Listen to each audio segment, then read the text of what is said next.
Gente, o programa Gestão L hoje, puxando um pouco também para a condição artística, né? Como nós já puxamos de atores, agora a gente vai falar um pouco do mercado fonográfico, música, artista, cantor, compositor também, já está no cenário aí Brasil há muito tempo, é filho nosso aqui de Alagoas, pioneiro em alguns trabalhos. A gente vai conversar um pouco aqui com o Heraldo França, que daqui a pouquinho está embarcando aí para Tóquio, vai passar um tempo lá e vai explicar o porquê dessa ponte Tóquio-Brasil, né, Alagoas. Heraldo, muito obrigado pela participação aqui no programa Gestão AL. E, Heraldo, como foi que tudo começou? Há quanto tempo você está nesse mercado já? Eu que agradeço o convite. Antes de dizer como tudo começou, até mesmo pela veia do programa, diz que música também é empreendedorismo, é empreendimento. É um mercado milionário, na verdade. Exatamente. Muitas tecnologias, e como eu estava falando há pouco aqui, é um segmento que está presente em todos os outros segmentos, né?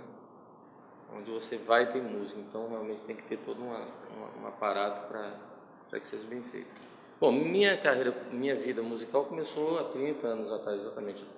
Em 1983 eu recebi meu primeiro cachê, lógico, de forma bem rudimentar, né? Eu cantava em casa mesmo assim e tal, e conheci um amigo músico e acompanhava ele sempre nos lugares que ele ia, eu era bem garoto, bem jovem na época. E certa vez eu aprendi as músicas que ele cantava, fui aprendendo junto com ele, né, de ouvir, assim, quase como espectador. E certa vez ele adoeceu e perguntou se eu não queria, se a voz dele estava com problema na voz, se eu não queria cantar, já que ele sabia que eu sabia o repertório dele, em um bar com ele naquele dia.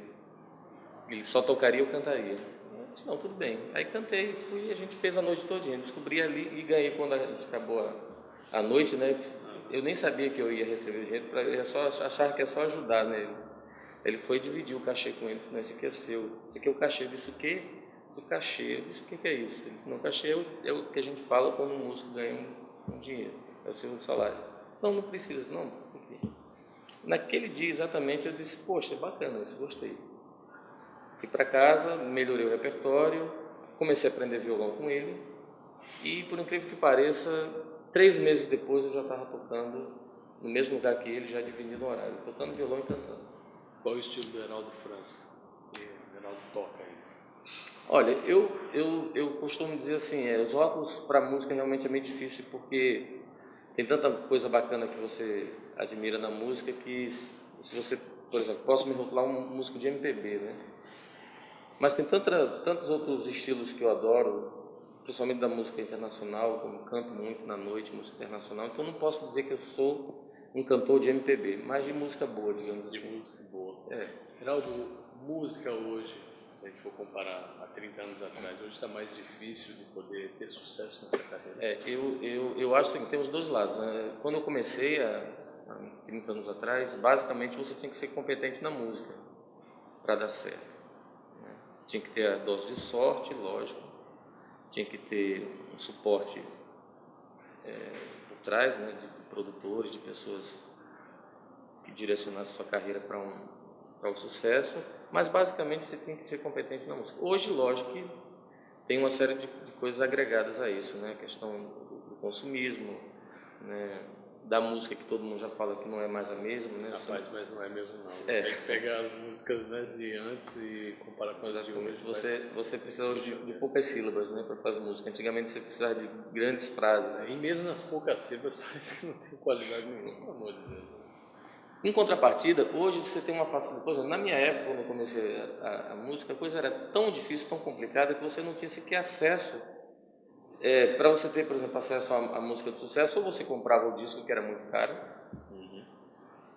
ou você tinha que ficar, por exemplo, esperando passar a música que você gosta no rádio e gravar, para você ouvir e aprender. Isso aí era difícil, porque nem sempre a música que você queria aprender passava naquele dia e tal. Ou seja, era muito complicado. Para você ter instrumentos bons, era muito difícil. Você não tinha lojas, né, que vendessem instrumentos bons, você não tinha acesso a instrumentos importados, né? Então, era muito complicado. E quando você falava em gravação, mais complicado ainda. Você precisava ter um mundo de dinheiro para gravar. um disco compacto, simples que fosse, você tinha que gastar com muitos músicos, com produção, com viagem, porque, por exemplo, Maceió, na época que comecei, não tinha um estúdio. Quem queria gravar naquela época tinha que ir para Recife, né, pagar uma fortuna e tal. Várias dificuldades, né? Exatamente. E hoje em dia você tem toda a facilidade, né? Você tem estúdio em casa, eu gravo meus CDs hoje em casa. Você tem acesso à mídia fantástico. O que você quiser aprender, você tem na internet, ensinando os acordes, né, como você cantar. Você tem dispositivos que te ensinam a cantar assim no tempo certo da música, né? Então realmente a facilidade hoje para você ter acesso a essas coisas realmente é muito maior, coisa que a gente não tinha naquela época. Mas eu ainda acredito que aquela época era assim, se você conseguisse atingir o sucesso, quando você entrava na música, é porque você realmente era músico. Hoje é mais diferente, é mais... É verdade. Agora, rapaz, o que você vai fazer em Tóquio? Como é que surgiu isso? Por que Tóquio? Longe, né? Eu estou dizendo por aí que é o lugar mais longe que você pode pensar aí, é Tóquio. Não tem outro lugar mais longe, né? Não sei a Lua. Mas você está aqui na Terra, o lugar mais longe que você pode ir, se os horários de 12 horas, é lá embaixo. Cara, é o seguinte, a minha relação com o Japão começou em 1996. Eu tocava no Hotel Meliá e lá conheci, eu tocando uma japonesa que tinha recém chegado ao Brasil para morar. Ela já falava bem português, eu perguntei por quê, né? Ela disse, não, que eu cheguei no Brasil para morar em 6 meses, fui para Paraty, mas eu vi lá um folder no hotel, Maceió, e resolvi vir morar aqui em Maceió. Disse, como é que você fala bem português? Não, porque eu era uma moça, fazia a rota Tóquio-Rio durante muitos anos, e fiz amizade com pessoas como o Vinícius de Moraes, o João Bosco, o Janilo Bock, e virei intérprete desse pessoal em Tóquio. Então, me aposentei agora e vim morar aqui em Maceió. Isso em 1996. Bom, como ela já tinha essa proximidade com músicas, ela é muito amiga de Leci Brandão, e no Japão ela é amiga de pessoas como Kitaro, né, que é um músico de New Age, assim, reconhecido no mundo inteiro, da dupla Brad Butter, que é uma das duplas mais famosas que tem lá, e de tantos outros músicos japoneses, porque ela é artista plástica também.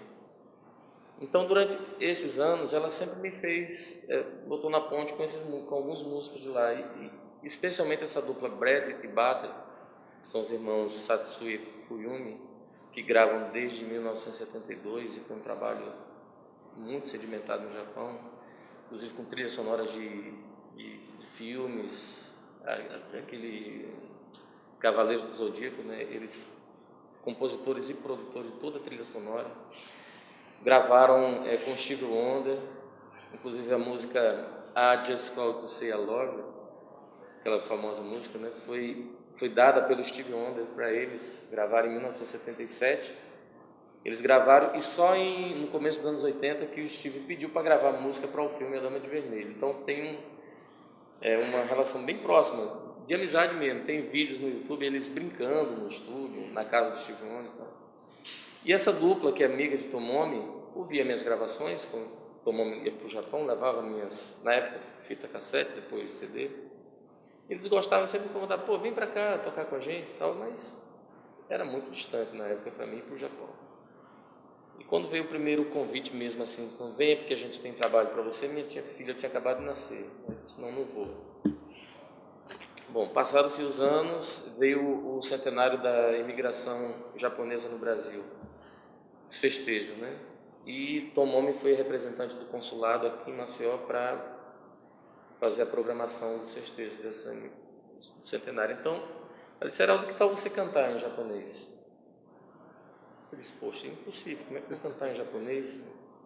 Disse, não, tenta aqui. Aí ela me deu a letra da música, primeiro eu pensava que vinha aquelas coisas mesmo, não, mas veio escrito mesmo com o alfabeto que a gente conhece. Eu disse, pô, isso aqui é muito fácil, palavrinhas, 2 sílabas, né? E toda a fonética é igual a nossa, T com A e tá, S com A e sa, e assim sucessivamente. Eu disse, poxa, acho que dá. Eu vi a música e gostei da música, melodicamente. Aí disse, não, levei para casa e aprendi a cantar a música. Cantei, eu disse, poxa, perfeito. Aprendi mais 3 ou 4 e quando teve aqui no Centro de Convenções o dia do evento, né, que fazia essa comemoração. Veio uma soprano japonesa, Tomoko Hirokawa, e eu cantei com ela essa música e acompanhei também ela ao violão. Nós fizemos esse espetáculo aqui e em Recife, em Teatro Apolo. E pronto, aí eu vi que, pô, dá para cantar em japonês bem, assim. Me senti confortável cantando, todo mundo gostou. E mandei uma gravação também dessa música que eu cantei para eles lá. Então, ele disse assim, aí pronto, aí veio o convite definitivo. É o seguinte, estamos fazendo uma música que vai constar no CD. Essa música, toda a renda desse CD vai ser revertida para as vítimas do terremoto e tsunami que aconteceu em 2011. E a gente está pedindo para cada amigo que a gente tem espalhado pelo mundo, faça uma versão dessa música agora com sua língua e com sua característica musical. Aí eu peguei a música, uma música muito bonita, por sinal, Ai no Uta, e fiz a minha versão em bossa nova, estilizada. Chamei alguns amigos aqui, Marcelo Júnior, que produziu, Paulo Bezerra, contrabaixo, Isadora, que fez os vocais, e lá no estúdio do Edberto, no estúdio Mídia, e a gente mandou para lá, e eles, poxa, diante de tantas versões, que foram acho que mais de 30, para eles escolherem 12, a minha foi inclusa. E para meu prazer maior, eles disseram, olha, eu acho que a sua versão aqui que vai pegar aqui no Japão, porque todo mundo adorou a bossa nova, porque todo mundo fez balada, né? Fez mais estilo americano, né? E tal, e a minha foi uma coisa bem light, assim. Isso tá legal. Aí, então, pronto, aí eles não, então a gente pode rodar, pode ter todo o trâmite, né, de contratos e tal, de liberação de voz, de imagem, tudo. E ele foi para lá, mas eu fiquei naquela, bom, isso vai para lá, mas eu não sei se realmente vai ser. Pronto, para minha surpresa, 2, 3 meses depois chegou o CD pronto. Esse CD foi lançado simultaneamente no Japão e nos Estados Unidos, e ele está sendo vendido para o mundo inteiro através do iTunes. E para minha maior surpresa, realmente, a minha música tem tocado na rádio. Fantástico. Então você já vai chegar em Tóquio com o trabalho encaminhado, o pessoal já se agradando da música, né? É daqui de Alagoas, né, gente? Agora, cara, 30 anos, música, é um mercado difícil, hoje cada vez mais difícil pela concorrência, como a gente conversou agora. Qual a dica, o que você pode dizer aí para o pessoal que quer entrar no mercado fonográfico, quer partir para o mundo artístico, quer ser cantor, quer compor, quer ver o trabalho aí como grandes artistas? Qual o conselho? Olha, bom, vamos ver se eu posso dar isso como conselho mesmo. A primeira coisa é a seguinte, realmente a música ela tem uma peculiaridade interessante nesse meio, digamos, empreendedor, que é a questão que quando você produz uma música, primeiro que tem uma série de coisas em volta, que é estúdio, que é lidar com músicos, com equipamentos caríssimos, né, com a questão da mídia em si, né, mas eu acho que o mais interessante, quando você faz aquilo ali, por exemplo, quando você produz um carro, ele vai ter um tempo útil, né, vai viver 10, 20 anos, tal, ele vai se deteriorar e vai se acabar, e quase tudo é assim.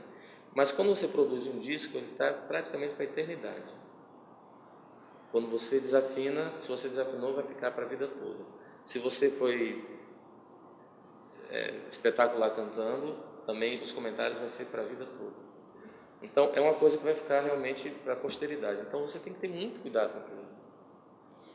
Eu tenho notado assim que as pessoas pensam muito em curto prazo quando vai gravar, né?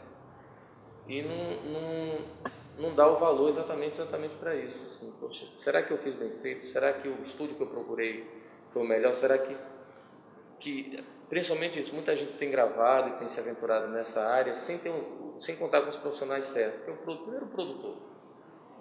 A escolha de um bom produtor é fundamental. Indispensável você ter um produtor. Se você não tem um produtor, o seu projeto está fadado à falta de sucesso.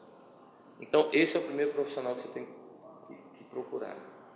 Segundo, um bom estúdio, que está cheio de estúdio aí, que te cobra caro por uma hora, né? E que realmente, se você for ver o cara que está ali, sequer fez um curso daquilo ali, simplesmente no tato. Tá?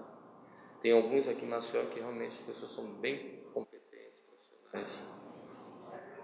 E E o segundo é o seguinte, é investir, o máximo que você puder investir em equipamento não só físico, como equipamento de estudo, né?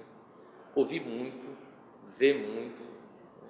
Se inteirar muito do que está acontecendo. Hoje em dia é muito fácil você estar antenado com essas coisas, tem fóruns, tem sites especializados em produções, tem independentes mesmo, né? Em home studio. E eu acho que isso, principalmente isso, primeiro, ter certeza de que isso é um dom que você tem competência para fazer isso. Segundo, procurar bons profissionais, se cercar de bons profissionais.